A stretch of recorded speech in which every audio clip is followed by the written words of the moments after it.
Hey everybody, it's Paul from Dent Shop, and I want to go over a car that we have in the shop today. This is a customer's vehicle. It's an Audi A8, relatively new car, and this car is being fixed with an insurance claim. So this particular situation allows us to answer a number of frequently asked questions that you have for us in one shot.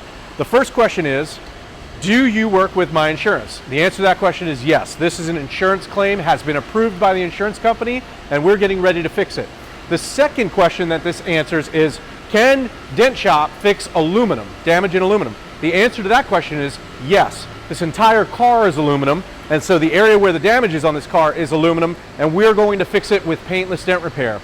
The last question that this is going to answer is, do you have to remove some of the parts on my car in order to fix damage? The answer to that question is yes. Many times we have to remove items from the vehicle in order to get access to it. As you can see here, we've had to remove the inner trim of the trunk in order to get access to the bolts that hold the tail light and the bumper cover on. In this case, this bumper cover has been set down so that we can have access to the inside of the panel through these openings. That's going to allow us to get our tools to the right spot to fix this damage correctly without having to repaint the car, replace the part, or diminish the value of the vehicle, because we're keeping the original parts and paint on the car. So if you have questions about damage like this and whether or not we can work with your insurance company and on your aluminum car, I think we've answered all those questions. Come on in and see us. Let's see what we can do for you.